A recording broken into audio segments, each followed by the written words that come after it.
उत्तराखंड में पिछले दिनों जिस तरह से हमने देखा आपदा आई और लगातार राज्य सरकार लोगों को राहत पहुंचाने का काम कर रही थी। अब सड़कों को ठीक कर चारधाम यात्रा दोबारा से सुचारू करने के लिए राज्य सरकार काम कर रही है। आज पर्यटन विभाग में पर्यटन मंत्री सतपाल महाराज ने एक बैठक ली है अधिकारियों की और जल्द ही चारधाम यात्रा को सुचारू कर दिया जाएगा। फिलहाल हेली सेवा शुरू कर दी गई है।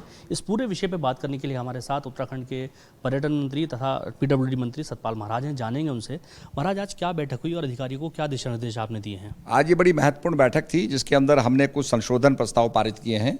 इसके साथ साथ जो हमारा साहसिक पर्यटन का इवेंट कैलेंडर है, इसका भी अनुमोदन जो है हमने इसमें दिया है। इसके बाद जो बजट जो है उसके बारे में पूरी विस्तृत व्याख्या रखी गई है और केदारनाथ के अंदर जो रोपवे है, हेमकुंड साहब के अंदर, यमुनोत्री के अंदर, उसकी चर्चा हुई है कि उसको जल्दी शुरू किया जाए। जहाँ जहाँ सड़कें टूटी हैं उनमें निर्देश दे दिए गए हैं कि जैसी वर्षा समाप्त होगी उसमें काम शुरू हो जाएगा और यातायात को खोला जाएगा।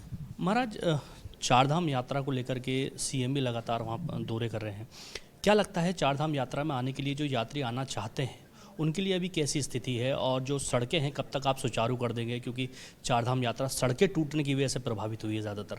तो जो चारधाम यात्रा सुचारू करने की बात की जा रही है और नए रास्ते, नए विकल्प ढूंढने की कोशिश की जा रही है राज्य सरकार के द्वारा, तो क्या लगता है कि जो यहाँ आने वाले यात्री हैं उनको कब तक इससे राहत मिल पाएगी? इस सबसे पहली बात तो यह है कि वर्षा थमनी चाहिए। वर्षा थमेगी तभी रास्ते जो हैं खुलेंगे और निर्माण कार्य पूरा हो पाएगा। और वर्षा के काल में हम सभी से ये कहेंगे कि भाई मेट्रोलॉजिकल रिपोर्ट के बाद ही यहाँ उत्तराखंड के अंदर यात्रा आरंभ करें। इसके साथ साथ जल्दी ही जब ये वर्षा समाप्त हो जाएगी तो कार्य हमारे हो जाएंगे और विकल्प मार्ग जो हैं हमने बता दिए हैं कि काफ़ी वैकल्पिक मार्ग हमारे पास हैं जहाँ से यात्री निकल सकते हैं। तो अगर रास्ते कहीं टूटते हैं, वैसे भी हमारी जैसे भी तैनात हैं, हम रिपेयर कर रहे हैं और काम तेज़ी से चल रहा है।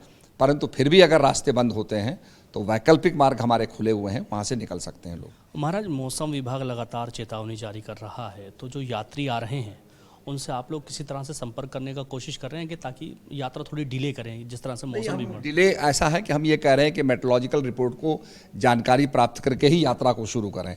और आप जानते हैं भारी वर्षा हो रही है, अलर्ट हो रहा है, कोई ऑरेंज जोन में है, कहीं येलो जोन में है, तो ये डिस्ट्रिक्ट्स को बता दिया गया है, तो लोगों के पास सूचना जा ही रही है और वर्षा काल में यात्रा लोग कम ही करेंगे।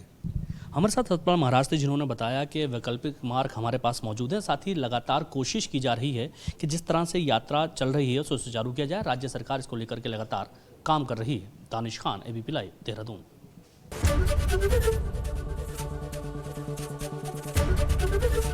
एबीपी गंगा, खबर आपकी, जुबान आपकी।